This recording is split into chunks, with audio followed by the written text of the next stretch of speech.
위험에 들기도 할 것이고, 어떤 사람은 죄에서 자유함을 누려서 해방을 받기도 할 사람도 있을 것입니다. 그리고 어떤 사람은 더욱더 믿음에 굳게 서서 주님의 일꾼으로 더욱더 쓰임받는 사람도 있게 되어질 것입니다. 이 말씀은, 오늘의 본문은 많은 사람들이 믿더라라고 시작을 하고 있습니다. 그런데 31절부터 44절에 보면은 요한이 볼 때에 믿는다라고, 예수님을 믿는다라고 표현을 했던 그 사람 중에 하나님께 속하지 아니하고 마귀에게 속한 사람이 들어 있었다라는 것을 우리 주님께서 지적을 하십니다. 성경 역사를 통해서, 그리고 기독교의 역사를 통해서 거듭나지 않고도 하나님 나라의 복음에 호응하고 반응하는 것은 가능합니다. 사도행전을 기록한 누가도 사마리아 성에서 마술을 행하던 시몬이 빌립에 전한 복음을 듣고 예수님을 믿고 세례까지 받고 전심을 다하여서 빌립을 쫓아다녔던 그러한 시몬이 있었습니다. 누가가 볼 때는 이 사람은 영락없이 주님을 잘 믿는 충성된 일꾼이었으면 분명할 것입니다. 사람의 관점에서 볼 때는 그렇습니다. 그런데 베드로가 사마리아에 등장하기 시작했습니다. 사마리아 사람도 예수님을 믿었다라는 이 말을 듣기 시작하자 예루살렘에서 현지 조사단이 파견이 되어집니다. 그래서 요한과 베드로가 방문을 하게 됩니다. 요한과 베드로가 안수를 하니까 성령이 임합니다. 자, 성령이 임합니다. 자, 우리 다 눈을 뜨세요. 자, 눈을 뜨세요. 설교할 때 눈을 감지 마시고 눈을 뜨세요. 눈을 뜨셔서 설교자를 바라보세요. 네, 바라보세요. 그렇게 해가지고 이 베드로가 볼 때는 이 시몬이라는 사람이 은을 들고 와가지고 나에게도 안수를 하면은 성령이 임하는 그런 권능을 받게 해 주십시오 라고 이야기를 합니다. 베드로는 그 속에 있는 그 사람의 모습을 투시를 하는 은사가 있는 것 같아요. 사람이 보지 못하는 그 마음의 심령 깊은 곳을 바라보는 은사가 있는, 저는 그런 은사가 없어요. 그런 은사가 없는데, 베드로는 보니까 이 시몬이라는 사람 마음속에 뿌리가 가득한 것을 발견했습니다. 주님을 따른다고 하지만은, 그러나 그 속에는 주님을 따르는 것이 아니라 자신의 욕심을 따라서 교회를 오고 가고 했던 그러한 사람이었습니다. 그것이 권력이든 사람들의 칭찬이든 그것이 다른 삶의 여러 가지 요인이든 그것은 알 수 없지만은, 그러나 이 시몬이라는 이 사람은 마음에 뿌리를 가득 담고 주님을 믿는다는 그 목적, 교회 공동체에 오는 이 목적은 주님과는 전혀 상관없는 다른 것을 목적으로 하고 왔던 것입니다.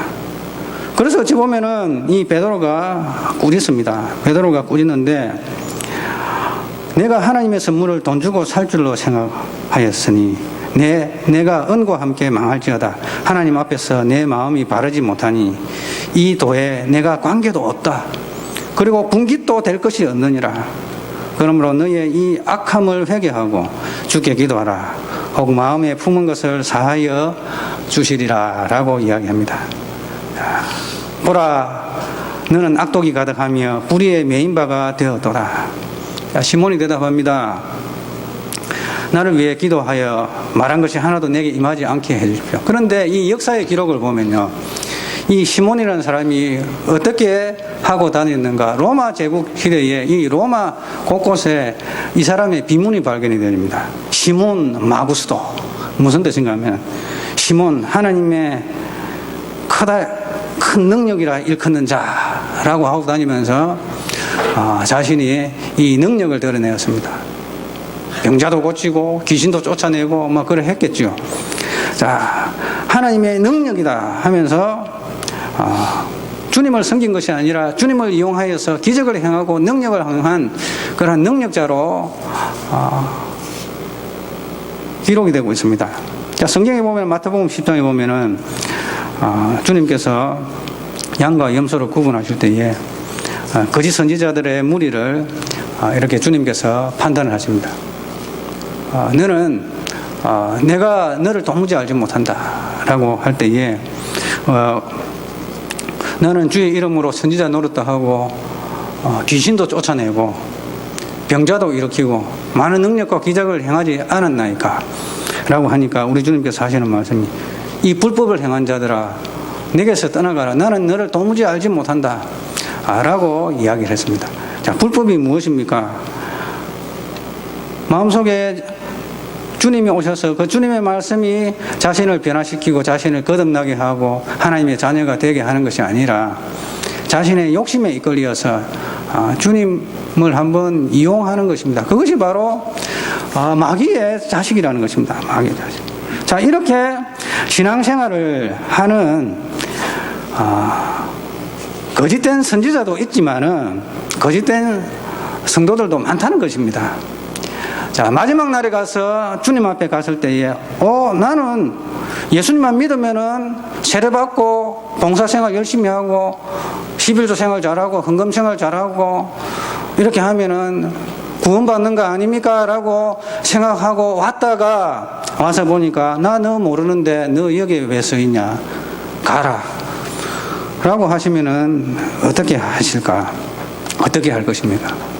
자, 우리는 이러한 이 시몬과 같은 이러한 심판을 받지 않기 위해서 우리는 어떻게 해야 될 것인가? 주님께서 길을 가르쳐 주고 계십니다. 이처럼 많은 사람들의 마음이 심령이 변화되지 아니하였지만 제3자의 시각에는 요한의 시각에는 많은 사람이 예수님을 믿고 있는 것처럼 비춰졌습니다. 30절에. 그러나 예수님께서는 그들 중 어떤 이들은 여전히 마귀의 노예 상태로 있음을 지적을 했습니다. 그래하면서 주님께서는 마귀의 올무에서 해방되기 위한 그러한 길을 가르쳐 주셨는데 31절, 32절 다 같이 읽겠습니다. 31절, 32절 시작. 그러므로 예수께서 자기를 믿는 유대인들에게 이르시되 너희가 내 말에 거하면 참으로 내 제자가 되고 진리를 알지니 진리가 너희를 자유롭게 하리라. 아멘. 자, 단서가 붙습니다.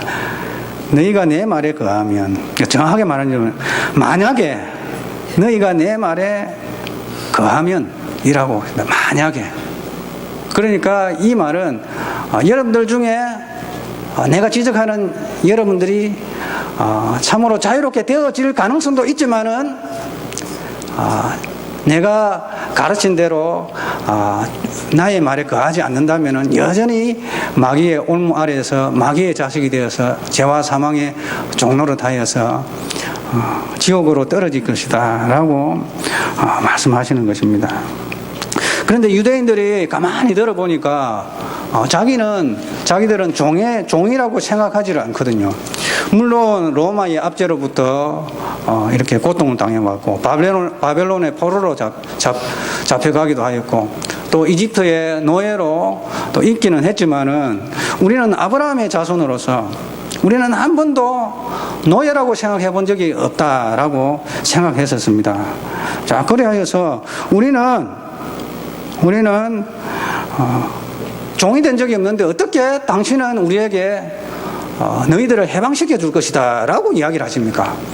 그러니까 우리 주님께서 하시는 말씀이 죄를 짓는 자마다 죄의 종이다 라고 이야기를 하고 했습니다. 주님께서는 그들이 육신적으로 볼 때 아브라함의 후손이지만 영적으로 볼 때는 마귀의 올무 아래에서 죄 종노릇 하고 있는 마귀의 자식이라는 것을 지적해 주셨습니다. 그래서 그것이 34절, 37절에서 34절까지 이야기하고 있습니다. 자, 그러면서 주님께서는 그들이 마귀의 자식으로서 마귀의 권세 아래 노예로 살아감에 대한 결과를 이야기해 줍니다. 그에 대한 마귀의 올무 아래에 있는 그 결과는 무엇인가 하면은 첫 번째로는 아버지의 말씀을 전하는 아들 예수 그리스도를 죽이려고 하는 것이었습니다.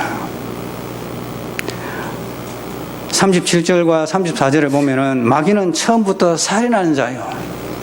예수님을 죽이려고 하는 그 무리들 속에 있는 그 마음은 바로 자신들의 아비인 마귀가 그들에게 심어준 마음으로서 복음을 증거하고 진리를 증거하는 예수 그리스도를 죽이고자 하는 것입니다. 이것은 예수님뿐만 아니라 또한 복음을 증거하는 설교자나 선교사나 복음 전도자들을 죽이려고 하는 그러한 역사적인 그러한 교회 역사 속에서의 움직임도 그러한 마귀의 올무에 사로잡힌 그러한 결과로서 우리가 볼 수가 있습니다. 많은 설교자들과 또한 개혁자들이 죽임을 당했습니다. 그러한 죽이는 그러한 역사, 하나님의 복음을 증거하는 자들을 죽이려고 하는 그러한 역사, 그것은 바로 마귀의 올무에 씌어서 처음부터 살인한 자의 자식으로서 그 아비의 행실을 하는 것입니다. 그래서 아브라함의 후손이었더라면, 여러분들이 만약 진짜 아브라함의 후손이었다면 왜 나를 죽이려고 하느냐 라고 주님께서 반문하는 것입니다. 그래서 너희는 너희 아비의 행실을 행한다 라고 이야기합니다. 그리고 나의 아버지는 나는 아버지께로부터 들은 것을 너희에게 이야기하는데 너희들은 너희 아비의 행실을 행하는도다. 그렇게 이야기하니까 그들은 뜨끔했습니다. 우리는 음나는 데서 나지 아니었다. 우리 아버지는 하나님이시다 라고 이야기했습니다. 그 이야기 하지 말라. 마귀는 처음부터 살인한 자다. 그리고 처음부터 거짓말장이다. 거짓을 이야기한다. 예수님을 향해서 이 사람들이 하는 말이 당신 거짓말장이다. 당신 거짓말을 하고 있다. 당신의 말을 믿을 수가 없다. 이 마귀가 그들 속에 마음속에 심어주어서 예수님을 향해서 당신은 거짓말장이다. 당신의 말은 진리가 아니다. 당신의 말을 믿을 수가 없다. 당신은 사마리아인이다. 당신은 귀신 들렸지 않느냐. 예수님을 향해서 이러한 비난을 했다는 것입니다. 그래서 예수님을 끄집어 내리려고 했고 예수님에게 가장 거짓말을 씌워서 비난을 했습니다. 이것이 바로 사단 마귀의 역사인 것입니다. 거짓의 아비인 처음부터 살인한 자요, 처음부터 거짓말한 자인 이 마귀의 아들들의 섭성이 바로 예수님 앞에 섰던 이 유대인들이 그런 모습을 가지고 있었다는 것입니다. 그리하여서 우리 주님께서는 35절에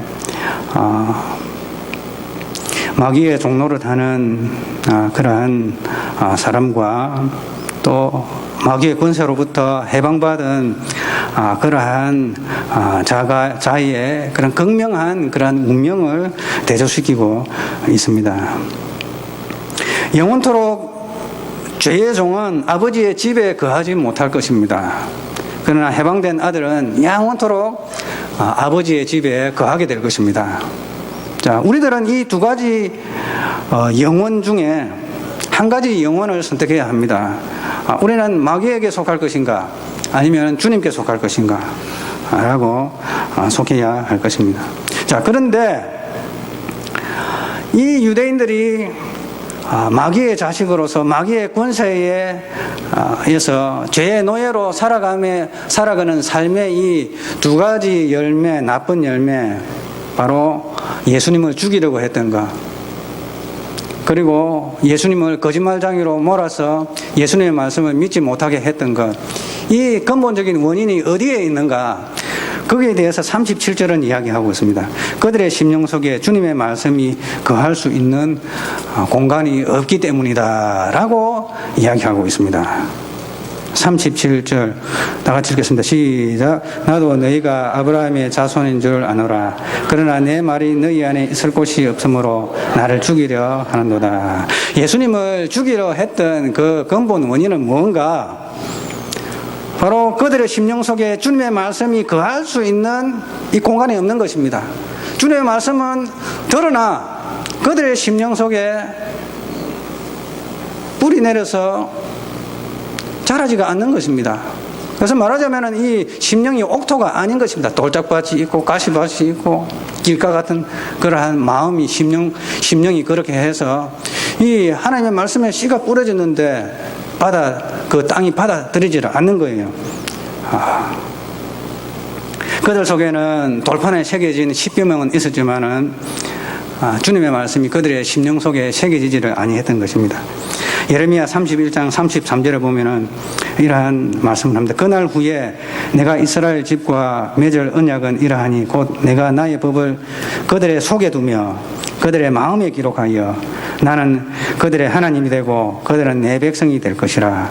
여호와의 말씀입니다.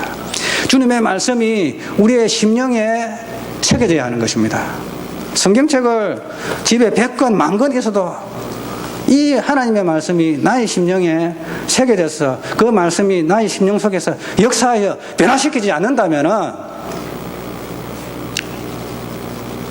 여전히 예수님을 죽이려고 했던, 그리고 예수님에게 누명을 씌워서 예수님을 거짓말장이로 만들었던 이 마귀의 올무에 잡혀있는 이 유대인들의 무리와 다를 것이 뭐가 있겠습니까? 그래서 에스겔서 36장 26절에서 27절은 이러한 말씀을 합니다.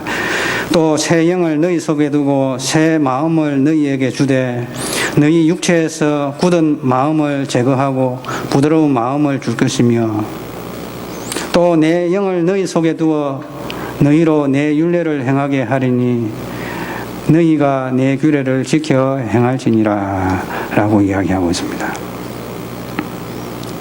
내 영을 너희 속에 두고 내 규례를 너희들 마음속에 둘 것이라 라고 이야기하고 있습니다. 자, 그래서 우리는 마귀로부터 해방되기 위해서는 우리의 심령에 주님의 말씀이 편안하게 거할 수 있는 그런 아늑한 공간을 마련하시길 주님의 이름으로 축원합니다. 그렇게 할 때에 우리는 주님의 말씀 속에 거할 수가 있는 것입니다. 우리 속에 주님의 말씀을 받아들일 수 있는 공간이 없는데 어떻게 우리가 주의 말씀을 들을 수가 있고 그 말씀이 우리의 심령을 변화시킬 수가 있고 우리를 거듭나게 할 수 있습니까? 그것은 불가능한 것입니다. 자, 그렇다면 죄의 노예 상태로 살아가고 있는 마귀의 자식들은 이런 두 가지 특징이 있었고요. 또한 그러한 자들은 어떠한 자들입니까? 요한 1서 3장 8절 죄를 짓는 자는 마귀에게 속하나니 마귀는 처음부터 범죄함이라. 하나님의 아들이 나타나신 것은 마귀의 일을 멸하려 하심이라. 이 죄는 무엇입니까? 예수님을 죽이려 하는 것이고 또 예수님을 거짓말쟁이로 만드는 것이고 또한 그와 같은 것들입니다. 제일 무서운, 제일 흉악한 이 죄가 이 예수님에게 행했던 이 유대인들이 보였던 그러한 자세인 것입니다. 마태복음 7장 21절에서 23절 보면은 거짓 선지자들이 이렇게 영원한 노예에서부터 해방되지 못한 채 그들은 하나님의 말씀을 이용하였고 하나님의 말씀을 선포를 하였고 기적을 행하였고 그 다음에 병자를 고쳤고 귀신을 쫓아내었지만은 그들의 심령 속에는 주의 말씀이 새겨져서 그 말씀이 그들의 심령을 변화시키며 그들의 영혼을 변화시키며 그들을 거듭나게 한 그런 역사가 한 번도 없었습니다. 흉내내었을 뿐입니다. 그렇다면 거짓 선지자가 그렇게 있었다면 여러분 성도 중에도 거짓 성도가 있지 않겠어요, 여러분? 우리 성도 중에서 이 말씀으로부터 자유로운 사람이 얼마나 되겠습니까? 거듭나지 않은 채 이성적으로 종교의 진리를 확신하고 그들의 의무를 행하는 것은 교회 역사 속에서 나타나는 가장 뼈아픈 현상 중에 하나인 것입니다. 주님의 말씀 속에 거하지 아니하고 자신의 욕심을 종교라는 껍데기로 포장한 채 자신의 야망을 이루기 위한 목적이 심령에 자리 잡고 있는, 마음에 불의가 가득 차 있는 이 사람들을 표면적으로 관찰하기는 어렵습니다, 여러분. 10길 물속은 알아도 한 길 사람의 마음은 모릅니다, 여러분. 이들은 여전히 죄의 속박 아래에 있으면서 마귀의 자식으로 남아있는 자들입니다. 그러나 마지막 날에는 드러나게 될 것입니다. 주님께서는 마지막 날에 드러나기 전에 돌이키시기를 원합니다. 그래서 이 말씀을 주신 것 아니겠습니까? 이 말씀을 왜 주셨습니까? 너희가 만약 나의 말에 거하면은 나의 제자일 뿐만 아니라 너희가 진리를 알게 될 것인데 그 진리가 너희를 자유롭게 하리라 라고 말씀하시는 것입니다. 자, 그래서 유일한 해방자는 바로 예수 그리스도이심을 이야기합니다. 36절 다 같이 읽겠습니다. 시작. 나는 내 아버지에게서 본 것을 말하고 너희는 내 아버지에게서 들은 것을 행하느니라. 36절입니다. 시작. 그러므로 아들이 너희를 자유롭게 하면 너희가 참으로 자유로우리라. 아멘. 자, 이것에서 해방을 시켜줄 수 있는 분은 바로 유일한 분, 바로 우리 주 예수 그리스도이십니다. 우리 주 예수 그리스도는 우리를 마귀의 권세로부터 해방시키셔서 우리를 하나님의 자녀로 만들어 주실 수 있는 유일한 분이십니다. 그런데 해방자 예수 그리스도께서 우리를 해방시키기 위한 전제 조건이 있습니다. 만약에 따라하시겠습니다. 만약에 우리가 주님의 말씀에 거하면, 자, 이것입니다. 만약 우리가 주님의 말씀에 거하면, 마귀의 자식으로부터 하나님의 자녀로의 신분적인 이 변화는 자신의 야망을 이루기 위해서 단순히 주님께 호응하고 반응하는 이것으로는 불가능합니다. 오직 주님의 말씀에 거할 때에 가능한 것입니다. 우리가 주님의 말씀에 거하기 위해서는 우리 심령에 주님의 말씀이 거할 수 있는 이 공간을 마련해야 됩니다.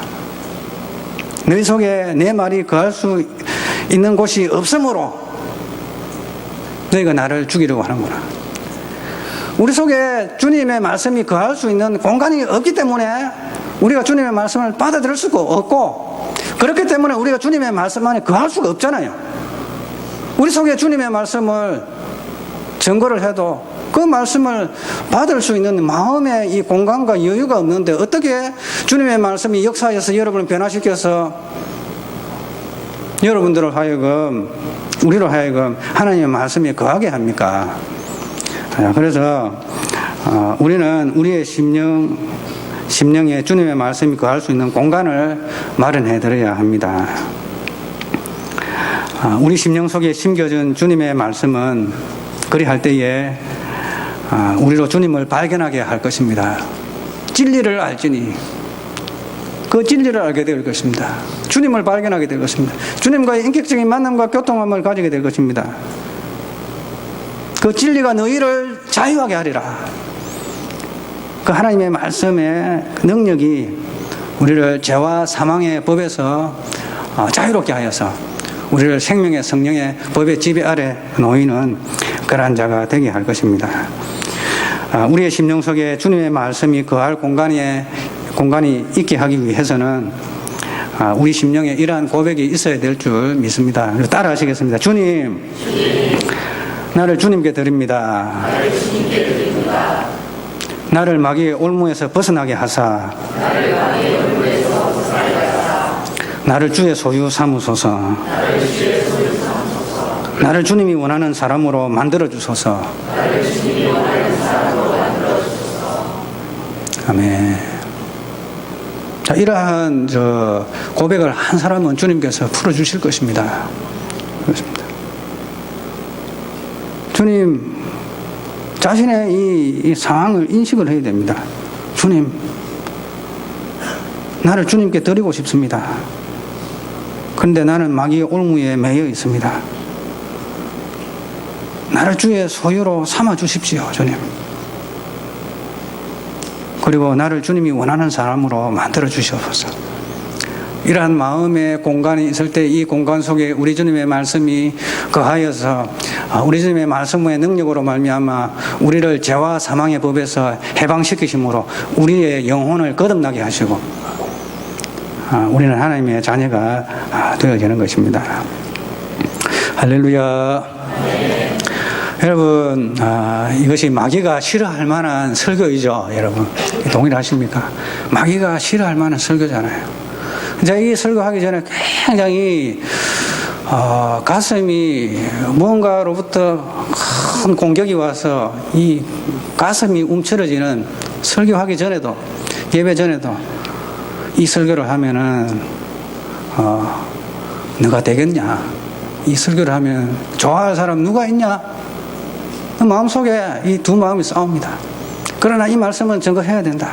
증거해야 된다. 마귀는 이러한 설교를 싫어하고 또 이러한 설교를 한번 건너뛰어버리면 뭐 좋은 구절 골라가지고 뭐 성도들한테 부담도 안 되고 뭐 듣는 사람으로 하여금 인상도 안 쓰고 인상도 안 지어버리고 다 막 아멘 할렐루야 하면은 전하는 사람도 좋고 듣는 사람도 듣기 좋고 뭐 예배 은혜스럽다 하고 막 끝나고 돌아갈 거 아닙니까? 그런데 이런 설교를 하고 나면은 마음속에 부담이 생겨서 내가 어떻게 해야 되나? 이러한 고민 속에서 목사님 왜 이렇게 날씨도 우울한데 우울한 설교 오늘 해가지고 더 마음을 우울하게 하나? 그래 할 줄 모르겠지만은 분명한 것은 우리는 죄에서 자유함을 얻어야 되는 것입니다. 이러한 자유케 하시는 우리 주님의 은혜의 역사가